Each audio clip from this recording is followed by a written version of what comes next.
Good morning, everybody. This is Still Rosie's podcast. This podcast was created for women by women to elevate women's voices. I am super excited this morning to introduce all of you to Diandra. Diandra Ford Wing is a passionate storyteller and dynamic sales director who discovered the healing power of writing during a period of profound grief. Growing up as an army brat, Diandra's formative years were spent in culturally diverse settings, including Germany, which shaped her unique narrative style. After the loss of her mother, Diandra embarked on a transformative journey that inspired her debut memoir, Redbird. Through this work, she shares her personal reflections on love, loss, and resilience, hoping to inspire others facing life's trials. Diandra, welcome to the show. Thank you, Jenny. It's so good to be here. And I appreciate you joining me this morning. I had to do a bunch of espresso shots. I was really struggling.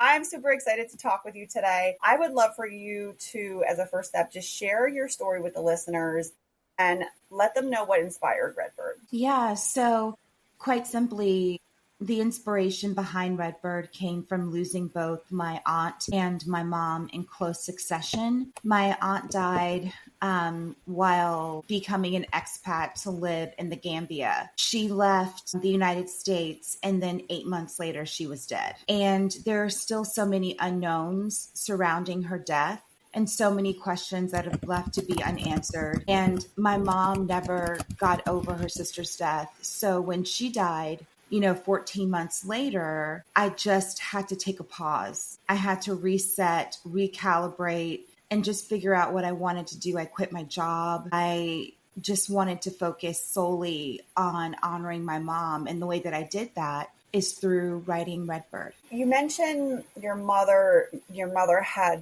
she struggled with the loss of her sister. Oh my God, and tremendously. During this trauma, I think when we have the loss of a loved one, especially the first time you have a close relative pass, is really jarring, because while you expect it, you also almost don't expect it. Like, you kind of just think it's not going to happen. My grandmother is 97, and we know that every day is a gift. Like, that's just a given, because at this point, this is borrowed time. But when somebody's much younger, you don't expect that there is going to be a profound loss. So when you lost your aunt, how did that affect you? How did that loss affect you? And then what did you see in your mother, like the physical response even? Yeah, so it affected me in a way that I can't describe. She was 53, and we're pretty close in age. Now, I was like 43 at the time, and I'm now 46. So going through losing someone that was the baby of the family, because she was the youngest child, and then being so close in age to her, I really, really took it hard. I took it like, oh my God, she was just here. And now it just shows just how fleeting life is. And the way that it presented in my mom was that I could see that a light had dimmed in her. I could tell that she was this had taken her out, because she had lost her mom when she was 28, and she mourned that loss her entire life. She never got over her mom's death. And then this was just a crushing blow to lose her baby sister. It was too much. I can only very gently imagine, as I've never experienced anything like this. And I don't live in fear of it, but I am now, because I'm turning 42 this year. And my husband just turned 50. And so we're getting to the point where, our parents are obviously older, and the discussions around mortality have sort of started. My mom has actually been bringing mortality up our whole lives and sort of trying to make it something okay to talk about and not brush to the side, because as almost like a step in the direction of, you will eventually experience a loss. Like, it is going to happen. We don't have a choice. We have to have that happen to us.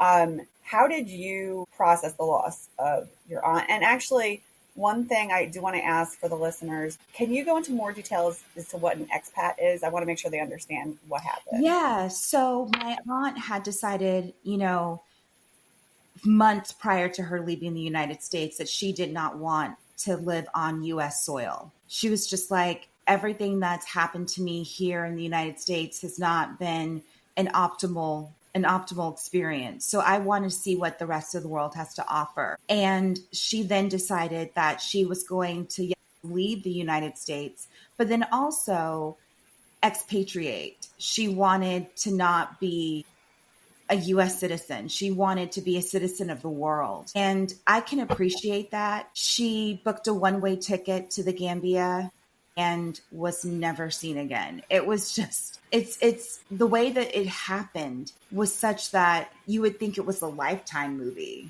Like it was crazy. And then having to contact the US embassy over in the Gambia was literally an act of Congress. It took me days to nail down the right number, the right contact. I had a spreadsheet that I kept, a track of all the numbers because I was just dialing out, trying to figure out who I could talk to. It was the craziest scenario you could have even imagined.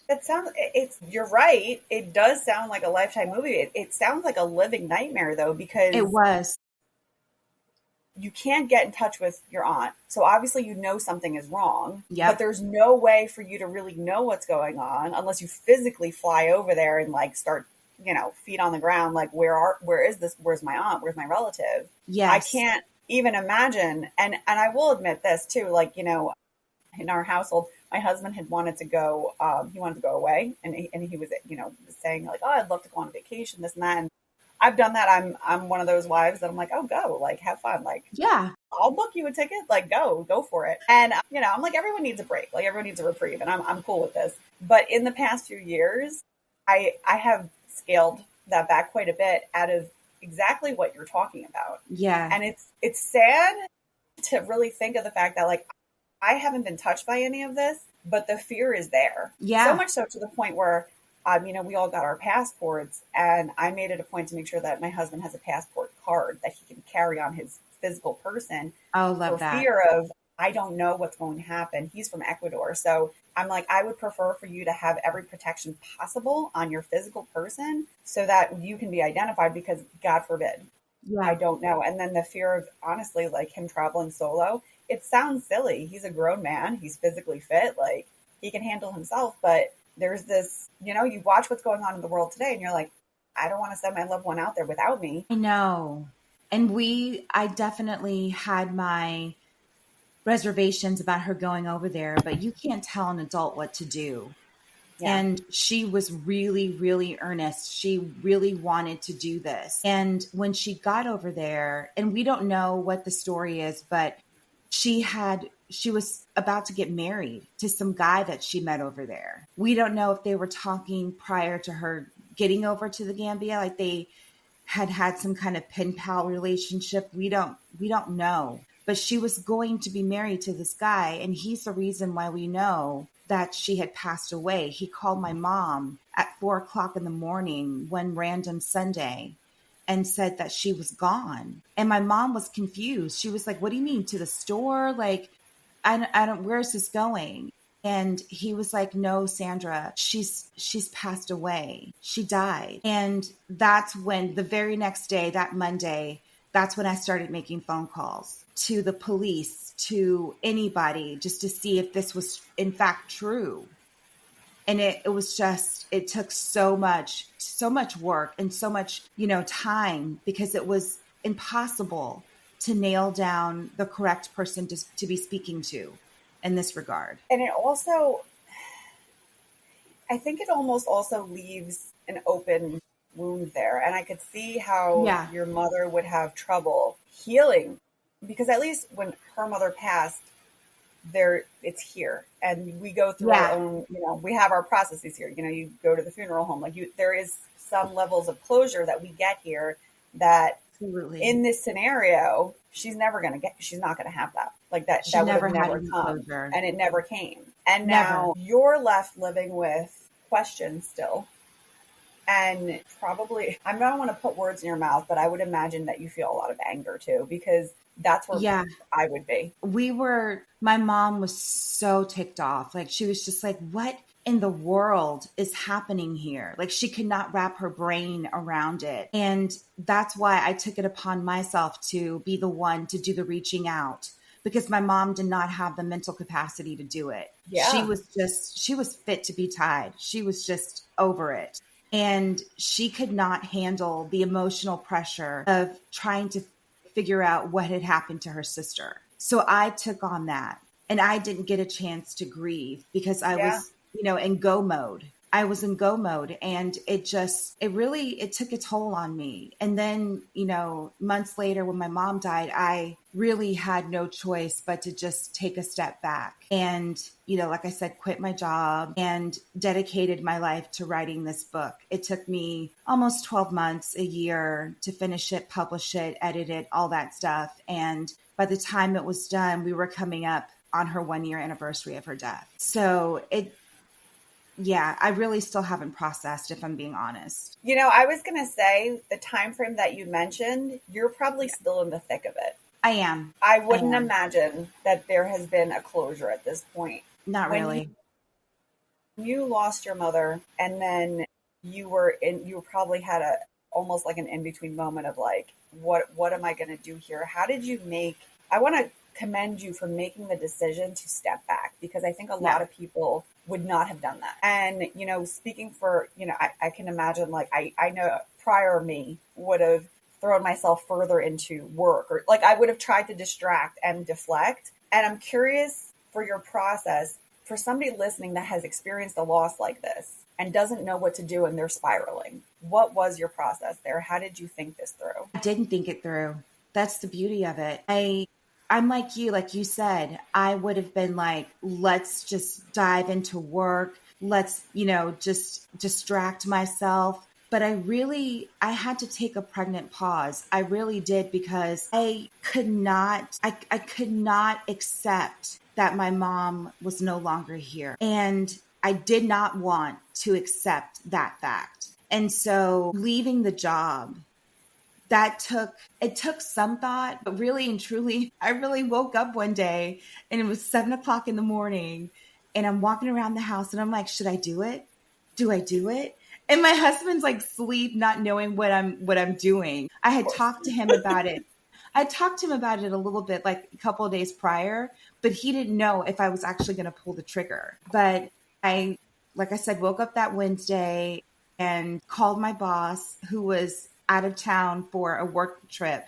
And I was like, I know that you're preparing for the day, but I just want you to know that this call serves as notice that this is my last day at this company. And she was just like, what? And I was like, yeah, so not going to be here anymore.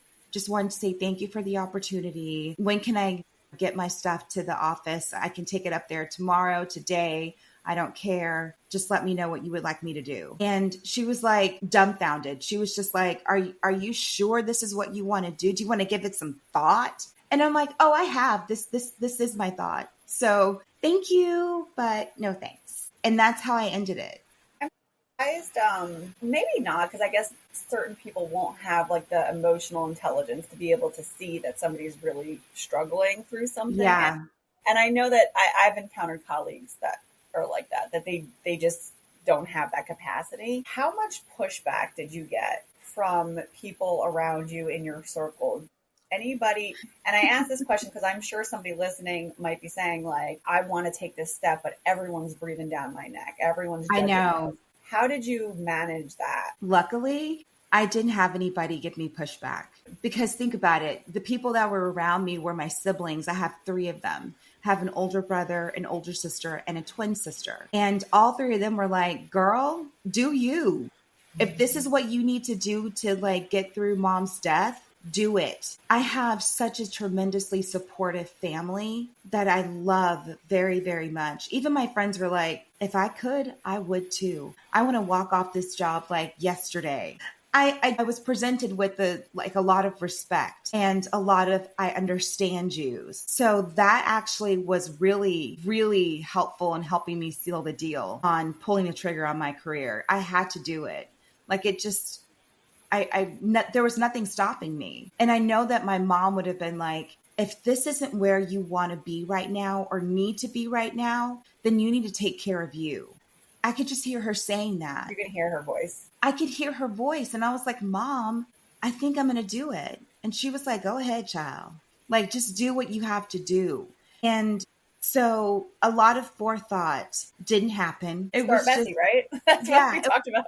Yeah. but it was just kind of like, act on your emotion. And I know that that is like a recipe for disaster in any case of your life. But in this particular moment, I needed this. I needed to do it. So I did. And I never looked back. I don't think this was like a emotional response. This sounds more like you followed your instinct. Yes. And I do also want to say it is a profound blessing that you have a circle around you that is how they are and that they are Yeah. supportive and that they are in tune with you. I worked really hard to like scale and pull together the people that I know, like know me well enough to be like, you need to do what lights you up, or you need to do whatever you need to do. Where this is a judgment free space. So that in itself, that's a beautiful thing that you have Yeah. there. And I'm so happy that you do have that kind of a support system in this scenario. Now, I have one more question that I want to ask about your book, and I want you to talk about the book a little bit more from an outside perspective. Outsiders that knew you during this time or know you now during this time, what is something that I could say or someone could say to ask you to check in to see how you're doing without being, overbearing or without being insensitive to what you're going through? Yeah, I found that like my closest friends and even those that were, on the periphery of my life, they were asking questions like, what do you need? Not Okay. necessarily, how are you doing? My husband, the day that my mom died, we came home from her house. She lived about 45 minutes away from me. And we get home, it's dusk, and I was just looking around like, what do I do now? I was just wasted. I just looked around like, I don't even know what I'm doing here. And my mom's not here because it Yeah. was completely lost on me that I could live in a world where my mom wasn't physically here. And that really just punched me in the gut like you have no idea. And so my husband saw me and he saw me panicking, quietly panicking. And he was just like, what do you need? And I just said, I need to scream. I need to scream. Yeah, I was just Yeah. thinking that. Go ahead. And so I did. And he was like, go for it. And he plugged his ears up. And I let out the most guttural scream I've ever screamed in my life. And it was exactly what I needed in that moment. Just him asking, what is it that you need? What do you need? How can I, what? Just tell me what it is. And that it was the right question at the right time. I always struggle when someone passes with that part. Yeah. Uh, if it's, and even like me personally, like when it comes to stuff like that, like with profound loss, I haven't experienced that yet as this version of me. When I Yeah. was younger, when we had losses in the family, we had suffered a couple of really profound losses when I was a teenager and in my early 20s. And I was like, I'm shut down. Mm. Don't talk to me about it. I don't want to talk about it. I'm going to put my feelings in this box and I'm tucking that away and I'm going to just pretend like it didn't happen, kind of thing.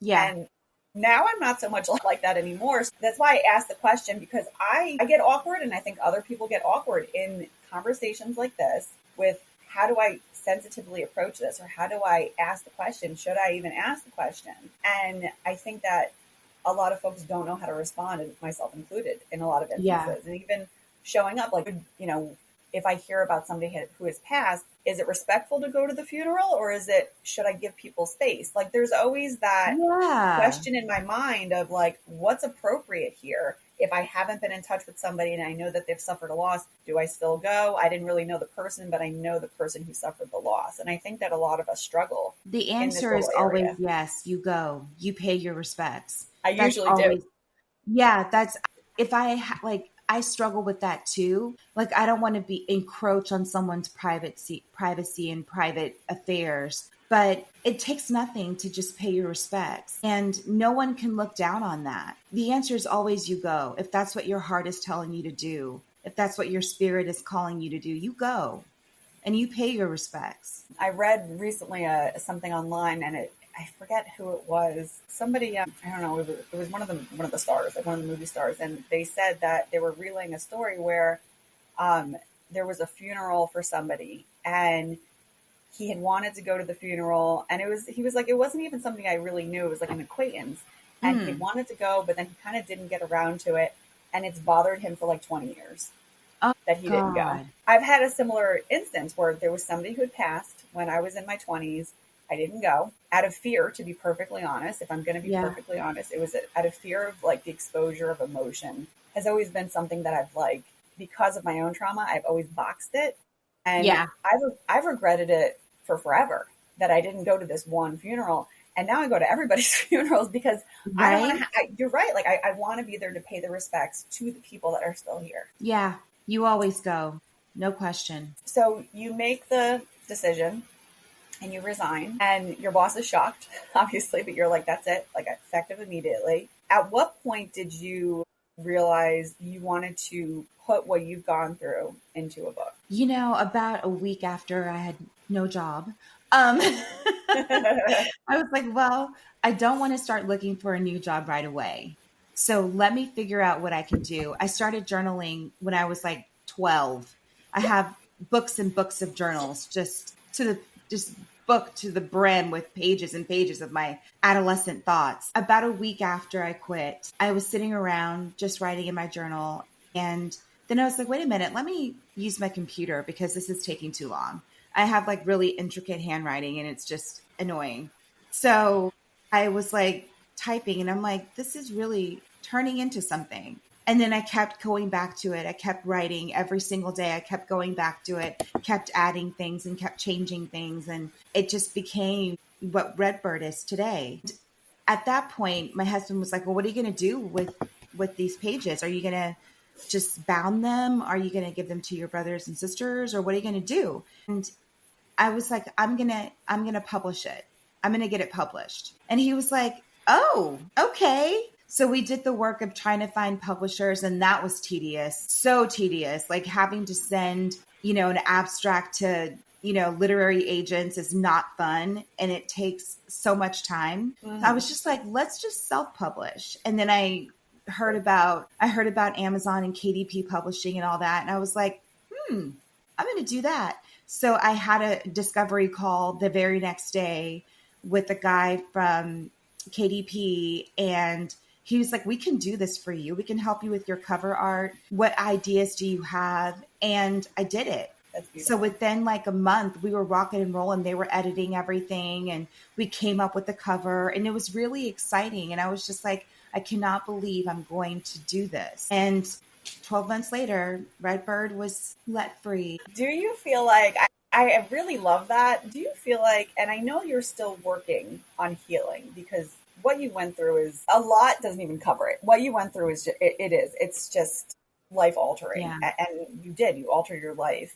Do you feel like the book in some way is almost like a part of you that you're putting out there that is meant to also heal you? Because what you're doing too, and I want to commend you for taking time, looking at what you had, and then also realizing like you could actually help other people. Yeah. I really thank you for the commendation. I really appreciate that, because I felt kind of like a loser when I couldn't cope. I felt like, oh man, I'm not dealing with this in the way that I would want to, more poised and more to. But I think that when I look back on it now, I'm more of, I can't believe I did that. Like I'm in shock of what I was able to, to churn out in that small span of time. And even with this huge decision over my head, I still look back and I'm grateful that I was afforded the opportunity to actually leave my job and not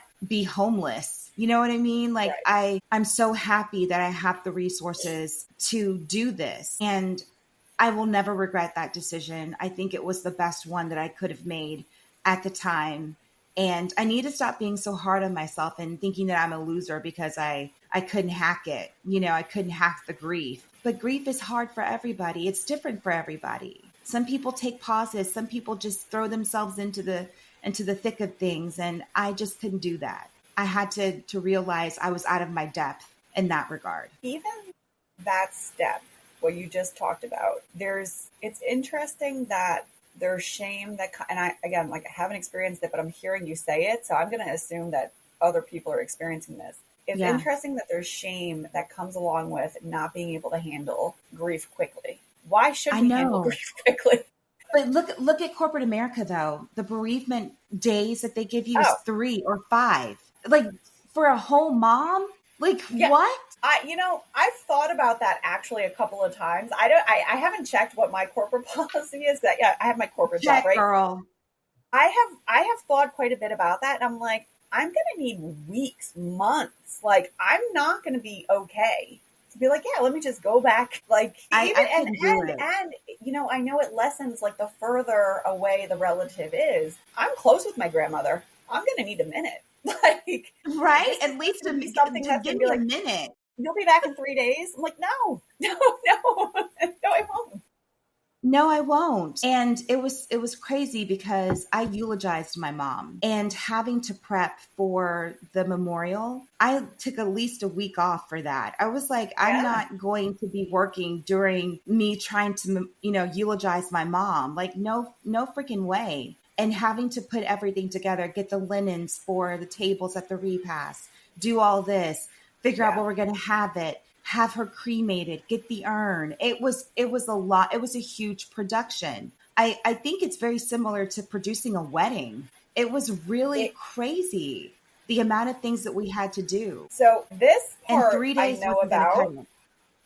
This part I know a little bit about only because my mother, still with me, she came to me last year and was like, she lives down in Delaware, but she said to me, she was like, look, she was like, she's getting everything set up. She has her will in place. She has all her things, all her ducks in a row. And she's not ill. She's okay. But she said to me, she was like, I just want to make sure everything is done. All the decisions are made because you're going to need time to mourn. You don't want to be like, oh, let me pick up the casket and how are we going to pay for this and all this stuff. So she said to me, she's like, can you just come with me? I already know what funeral parlor I want to have, everything at, the Wow. viewings and everything. She was like, I already know where I want to go with stuff. And she was like, I know where I want my plot to be. She was like, I would like to take care of all this now. She's like, can you just come with me? And it was Whoa. basically meeting. That's why I said to you, I'm like, my mom has been really on this and making sure because she lost her parents and it was a shock. Like they were ill and they were older, but it still like was a lot to deal with in that Of moment. course. And my aunt, she lost her husband. Like having to go through it in the moment is like you said, like that's really horrible. Like you've suffered this loss, but now you have to make all these decisions. I went with her to the funeral home. This Wow. particular funeral home is part of a network of funeral homes. So you could basically partner with basically an event planner and pre-select everything out No. and you can make monthly payments on it Stop. now. I'm not kidding. And you could purchase insurance to insure your package. So if you pass before you've paid everything off, it is considered 100% paid. And I can give you the information. I will email it to you. Yeah, it's considered 100% paid off and they will handle everything. So we picked out her casket. She already has her plot. That's already taken care of. All of the decisions have been made already for floral. Every single decision that has to be made when somebody passes, we've already done it, including the pickup of her body Whoa. to Delaware and bringing it up. No decisions have to be made. Everything is done. It's something creepy to That talk is about, such a blessing. but I am so happy that she did that. And because she did it, I've set it up for my husband and I. We're done. Like if You're anything should smart. happen, I have 3 little children. So I'm like, if anything should happen to me, it's already taken care of. No one has to worry about anything. We're already done. Same with my husband. We're done. We're okay. That is incredible. My mom, she didn't do anything like that, but she had everything written out. And she initially, when she did her last will and testament, she had X'd out about the burial. She said, cremate me, and then Yeah. signed her name next to it. She changed her mind at the last minute. I don't know when this was done, but it was in her handwriting and it, was signed by her. Mhm. And I was like, oh my God, mom. And she had passwords, all kinds of things. Like, this is my account information for savings, checking, retirement, Yep. all this stuff. So she had everything. We didn't have to really do anything. The only thing we had to do was the affidavit of heirship. When someone dies and they have a will, one of the things that you have to do if you don't want to go through probate is submit an affidavit of heirship for the children in the family who are preceding their parents' death. So we did that. That's the only paperwork we really had to do. And like we got the proceeds from her estate very quickly because of that. That's how my mother has set everything up. And Yeah. I I came home from doing all that with her. It's a little bit strange to have to face it, but Yes.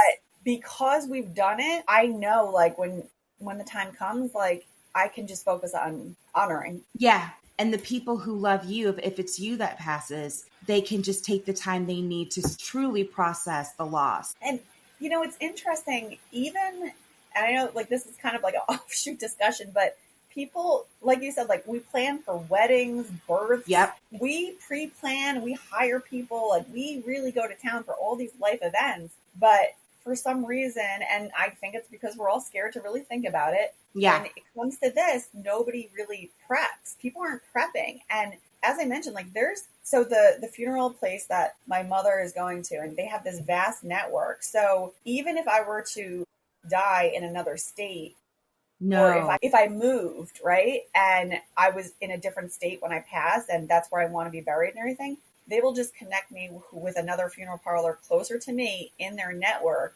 and they will transfer everything over to that. Like it's all integrated to the Oh point my. where there will be no problems. Like we can really easily pivot. And that I was shocked when he told me about this. I'm like, when did this have? Why isn't this being advertised somewhere? But it's because like where are they Why is it advertising it? not? It should be talked about. And even, you mentioned like your mother had everything written down, including passwords and everything like that. I've actually given that quite a bit of thought on my side because in Mm-hmm. preparation for my family, I handle all the financials and everything. So like the deed, the house deed, like the cars, like my husband has to know where all that is. It has to be packaged up because Yes. he's not in the day to day with it, so he's not going to really know. And I thought about this, and I'm like, oh my god, like I need to not just keep it organized for myself, but I need to keep it organized to pass it For off him. Yeah. because, Yeah. and that's really what this is. When you think about it, if you take a step back and you think about it for yourself and the planning for it, you're not just planning it because of you. You're planning it to help your family.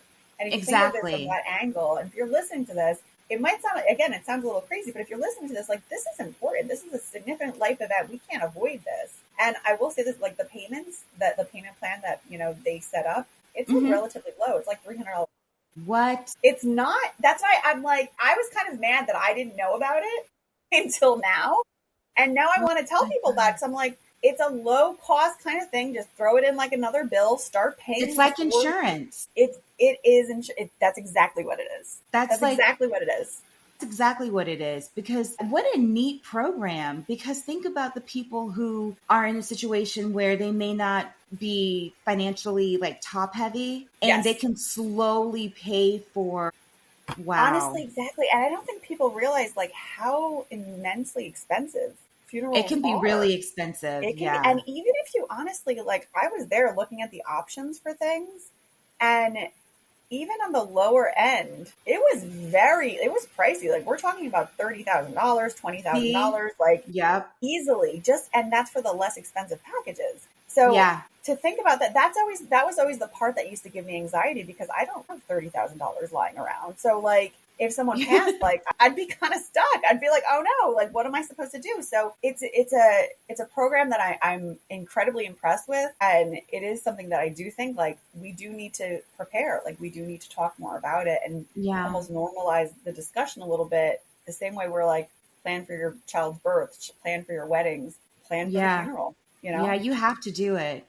At least have your ducks in a row some kind of way right, right. So in I'm some capacity. in some capacity. So that's something. So it's a little bit easier and not as complex. Yeah, definitely. So now your book is out, and I want to put a link here just to show like it's available on Amazon. So And Barnes and Noble and Book Barnes and People. Noble, beautiful, wonderful. I'm like I'm very happy that you did this because I have had quite a few guests come on the show that have gone through traumatic events, and it's almost every single woman comes on and tells their story, and you're one of the ones that is taking this, and everyone across, you're taking what you've gone through and you're sharing it, and I think in a way it will help to heal you to Oh, know like yes. other people are drawing from this, putting your like personal trauma onto paper and putting it out into the world is doing something for you energetically. And I think you probably feel that. I'm not I sure if you do. feel it yet. You do feel it. I would think that you would, just because I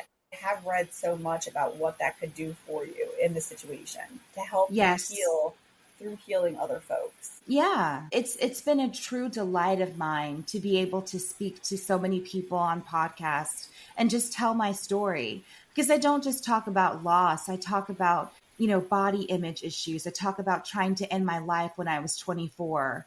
I talk about being in a mental facility. My mom had me committed because I tried to kill myself. So these are things that I don't take lightly, but it felt so cathartic to get it out and in the hopes that I can help someone else. For Oh, yay. You're so sweet.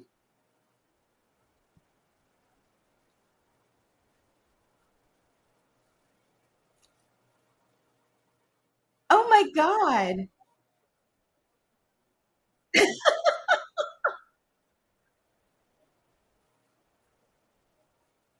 Yes, me and my too. husband gets really mad at me because he's like, enough, but I can't help it. I am really excited to read your book. And without giving, too much away, the overarching message from your book, what would it be? What is the big picture that you really want someone to take your book and walk away with? The overarching theme is just give yourself grace. No matter what it is that you're going through, you have to be easy on yourself because this life is hard. It is so complex, and dealing with the losses and dealing with just everything I went through in my childhood, the bullying, the craziness, and all of that made me who I am today. If I hadn't given myself grace at some stage of my life, I would not be where I am today. It's just something that I feel is needed. We're all human in this world, and it's something that I take to heart. Just the idea that you don't consider yourself enough, because I went through that my entire life. The most of my 20s, hell, some of my 30s, I was just like, why am I here? Oh my God, I suck. But really, I would not be the person I am today without all of those trials, without those tribulations. And just give yourself grace. That's my message. That's it. That's it. I love that because I say that quite a bit. I do. You do? Okay, I good. do. I say it all the time because I consistently have found myself in scenarios where I'm like beating myself up and like, Yes. really coming down on myself and for various reasons. And it's not necessary. I've gotten much better starting at 37 to now. I have gotten much better, but it took 37 years on this planet for me to Yep. recycle and be like, wait a minute, you're not doing this right. You're like beating yourself up. I mean, Yep. it was very real. And I think a lot of women go through that. We don't allow grace and we don't just acknowledge the fact that like, look at what you've done. Like, it's okay. Like, you're not going to hit it out of the park every single day, every single time. Take it one day at a time. Like, it's okay. Like, you don't have to be, at the tip of the top. Yes, I wholeheartedly agree. So I'm Yeah. very much looking forward to reading your book. I hope so. I did see your website, so I want to bring that up to books by Diandra. I saw that you have your social linked on there. There's a contact me area, so I want to pull that up and encourage everyone to visit that website as well because you'd be able to have a direct access link and you can check out all her other materials. You can read everything Yes. about her. So thank you so much for coming on the show today. I really really appreciate this chat, and Jenny, I'm thank you. I'm thrilled that you're on this journey. I'm actually very excited to see what you do next because I think that you are doing something next. And I we haven't am. talked about that, but I have a feeling you are I because am. I've got a sense here that you are not done and there's going to be a lot more to come. I'm very excited Yes, about it. ma'am. You're predicting correctly, ma'am. You I are. had a And feeling, I well, thank when you. you're ready, you come back to the show because Of I would course. love you come back and we can talk about what you're doing next because I already know. I already know you are. Yes. Yes, ma'am. Yes, I will definitely be back. And thank you so much for the space and thank you for the time. You are awesome. Well, listeners, thank you for joining us today. We greatly appreciate you. You can check out Deandra's links. They'll be in the episode descriptions, and they're going to push forward to the podcast as well. So if you only caught some of the discussion today, you can listen to the full recording on YouTube and then through the podcast platform of your choice. Thank you and take care. We'll catch you on the next one.